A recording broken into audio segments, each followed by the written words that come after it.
à tous, bienvenue sur ma chaîne YouTube. Si tu ne l'as pas encore fait, je t'invite à liker la page, la chaîne vidéo. Et si tu l'as déjà fait, eh ben merci. Et aujourd'hui, on va bien sûr parler de l'organisation de la maman solo, bien sûr. Mais comment pourrais-je ne pas parler de ça? Parce que moi-même, je suis une maman solo. Donc, pour ceux qui ne me connaissent pas encore, je suis Vanza. J'accompagne la maman solo justement à devenir la meilleure version d'elle-même. Et à côté de ça, j'accompagne également les Malagasy ambitieux à se réaliser, à entreprendre et à avoir plus de confiance en eux. Voilà. Donc rentrons tout de suite dans le vif du sujet. Mais comment est-ce qu'elle s'organise la maman solo? Comment est-ce qu'elle fait malgré qu'elle a 1, 2, 3, 4 enfants, 5, j'en sais rien. Comment est-ce qu'elle peut s'organiser de façon à ce que ça soit efficace? Bon, je vous dis tout de suite, l'organisation n'est pas spécialement mon fort, mais je pense qu'au quotidien, sans organisation, notre vie sera tout simplement le bazar et ça sera désastreux pour nous-mêmes et pour nos enfants s'il n'y a pas d'organisation. Alors, je parle d'organisation dans un e-book que j'écris, Réussir naturellement sa vie. Je te mets le lien dans la description. Il est disponible en téléchargement gratuit sur mon Linktree. Si tu l'as lu, c'est bien. Si tu l'as pas encore lu, c'est peut-être l'occasion de le découvrir. Il y a plein de pépites dedans aussi. Et organisation. Qu'est-ce que c'est qu'une organisation? Ce que j'ai dit dans les books, ce qui différencie une personne normale d'une personne extraordinaire, c'est l'organisation. Qu'est-ce que c'est que l'organisation? L'organisation, c'est faire les choses par étapes, chaque chose en son temps, chaque chose à son heure, pour que justement vous puissiez à un moment donné se dégager du temps rien que pour vous. Bon. Pour la journée d'aujourd'hui, je donne un exemple.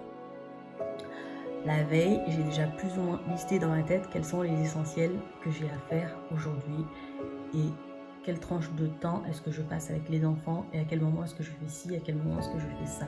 Donc, dans une organisation pérenne, il est important de savoir anticiper. Anticiper. Qu'est-ce que c'est qu'anticiper? Anticiper, c'est prévoir à l'avance qu'est-ce que je ferai à tel moment, qu'est-ce que je ferai à tel moment. Donc, premièrement, anticiper. Et deuxièmement, s'y tenir à son organisation. S'y tenir, allez, je précise, avec de la souplesse. C'est-à-dire, si la veille, tu t'es dit, bon, mais demain à 14h, j'amènerai les enfants au parc. Et si il y a eu un empêchement ou par moment tu ne te sens pas d'y aller, écoute-toi et sois douce avec toi-même et indulgente pour te permettre de t'écouter et de t'autoriser à bon, ok, j'avais peut-être prévu de faire ça à 14h. Si là je ne me sens pas, pour une raison suffisamment valable, je sais pas, j'ai mal à la tête, les enfants sont à la sieste, tu peux décaler ça ou tu peux même reporter ça. Voilà.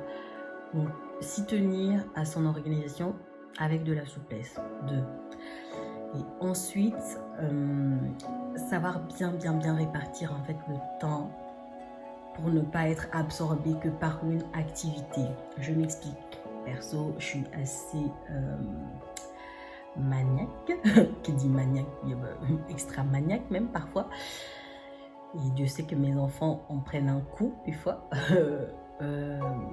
Et je vois que des fois ça prend énormément du temps du coup sur notre journée quand je commence à, je sais pas, faire le ménage, nettoyer, astiquer, faire la vaisselle, je ne sais plus m'arrêter et ça m'absorbe et ça m'aspire et du coup les enfants des fois ne profitent pas assez de moi, je ne profite pas assez d'eux ou du coup mes activités à côté pareil parce que j'ai plein d'autres activités aussi professionnelles. Du coup, mes activités à côté, je les oublie ou je déborde en fait dans cette histoire de nettoyage de ménage. Donc, par rapport à ça, c'est ultra important de savoir se limiter, c'est-à-dire, si je fais le ménage ou le nettoyage, ça sera de, je sais pas, de 9h à 10h et pas plus. Si à 9h55, je vois que c'est toujours pas fini, c'est pas grave, je le ferai plus tard. Si tout n'est pas clinquant, tout n'est pas brillant, ça ne va tuer personne, on ne va pas recevoir monsieur le ministre à la maison et quand bien même que monsieur le ministre débarque à l'improviste, tant pis, mais on ne se laisse pas absorber par ces trucs en fait qui qui est plus fort que nous, voilà. Donc savoir se limiter là-dessus est ultra important, sinon tout ton temps de la journée va être absorbé là-dedans et tu vas oublier de faire l'essentiel, comme profiter de tes enfants, faire ce que tu as prévu de faire professionnellement ou personnellement, etc. Donc l'organisation d'une maman solo, pour moi, se résume en 3 choses. Bon, je rajouterai un bonus tout à l'heure, mais restez bien jusqu'à la fin de la vidéo pour pouvoir profiter des bonus de l'organisation de la maman solo. Donc, premièrement, anticipez. Prévoyez la veille ce que vous avez à faire le jour J pour plus de clarté, pour plus de simplicité. Anticipez. Et deuxièmement, tenez-vous à votre organisation, mais en étant souple. Si la veille, vous avez dit, bon, à 14 h, je ferai ça, et que finalement, vous vous êtes rendu compte que ce n'est plus possible, etc., décalez ça ou reportez ça, c'est pas grave, soyez indulgente, soyez douce avec vous-même. Et troisièmement, limitez le temps que vous prévoyez à une activité. Donc là, je prends mon exemple à moi, qui est le ménage, parce que ça y est, quand je m'y mets, je ne sais plus m'arrêter, c'est balayer, astiquer, je peux faire ça toute la journée, ça ne me dérangerait pas en fait. C'est comme ça, c'est maladif, c'est maniaque, je le reconnais. Bon, est-ce que la perfection est de ce monde? Non, le tout c'est de reconnaître, bon, si je fais le ménage, ce sera de 9 h à 10 h, pas plus. Donc, premièrement, anticipation. Deuxièmement, aussi tenir à son organisation avec de la souplesse. Et troisièmement, limiter les activités qui nous absorbent, qui nous prennent du temps. Voilà. Et se dire, bon, si je fais ça, ça sera de telle heure à telle heure. Voilà. Et en termes de bonus, les mamans solo, puisque nous sommes solo, souvent on est seul au quotidien. Moi, surtout en ce moment, nous avons chopé le Covid. Donc du coup, je ne vous explique pas, jusqu'au 24, on doit rester isolé. Il n'y a quasiment personne du coup pour venir m'aider. Donc soyons douces avec nous-mêmes, prenons du temps dans la journée, même si c'est 5 minutes. J'ai fait une vidéo d'ailleurs là-dessus, je vous remets le lien ici. Même si c'est 5 minutes, même si c'est 50 minutes, même si c'est 5 heures, ça m'étonnerait que si tu es maman solo, tu as le temps de prendre 5 heures rien que pour toi. Mais en tout cas, prenons du temps pour nous, que ce soit pour boire une tisane, pour lire un livre, pour regarder un bon film. Prenons du temps pour nous-mêmes en fait. Un petit temps de cadeau, un petit temps de nous à nous pour s'honorer, pour juste être en notre présence et de se dire waouh, je suis forte, je suis une Wonder Woman, je suis une super maman. Pour toutes celles qui ont du mal à s'auto-complimenter, juste prenez du temps pour faire ce que vous aimez, prenez du temps pour se vernir les ongles, prenez du temps pour se maquiller, en tout cas prenez du temps pour vous. Ça c'est super important dans l'organisation d'une maman solo. En fait, ce temps-là, c'est un temps de rechargement de notre batterie. On recharge, on remplit notre coupe interne pendant ce temps-là. On se fait du bien. Deuxièmement, bonus, je ne sais pas comment vous faites, vous, les autres mamans, mais perso, mes enfants, quand je les ai avec moi toute la journée, en tout cas, la sieste est obligatoire. D'autant plus que les miens sont jeunes, 4 ans et demi, 2 ans et demi et 1 an.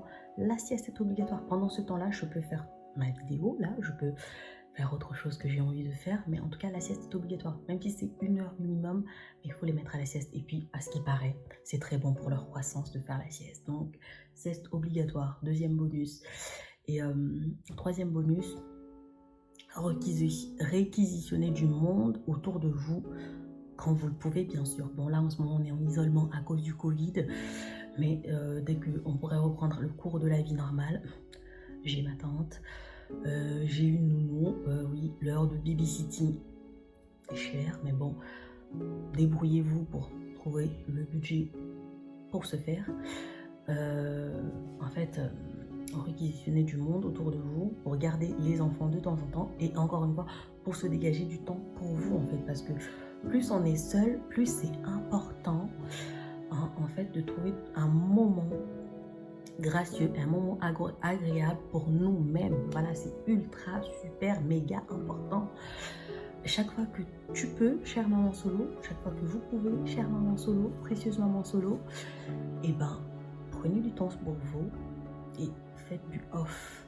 Ce temps-là, comme je l'ai expliqué dans la vidéo que je vous mets dans le lien, c'est pour vous, c'est un temps de rechargement, c'est un temps de se faire du bien, c'est un temps de faire le point avec soi, de s'apprécier, de s'honorer, pendant que vous faites garder les enfants par les amis, la nounou, la famille. Vous pouvez aller faire un tour à la forêt, faire ce que vous avez envie de faire, même si c'est pas sortir, être avec vous. Et vous, c'est un temps qui va vous permettre de vous sentir bien, parce qu'une maman bien, forcément, elle va être bien avec ses enfants en fait. On n'est pas obligé de s'auto-punir à garder les enfants 24 heures sur 24, 7 sur 7, 365 jours sur 365. Non, qui a dit ça? Personne. Quelle loi a été stipulée là-dessus? Aucune.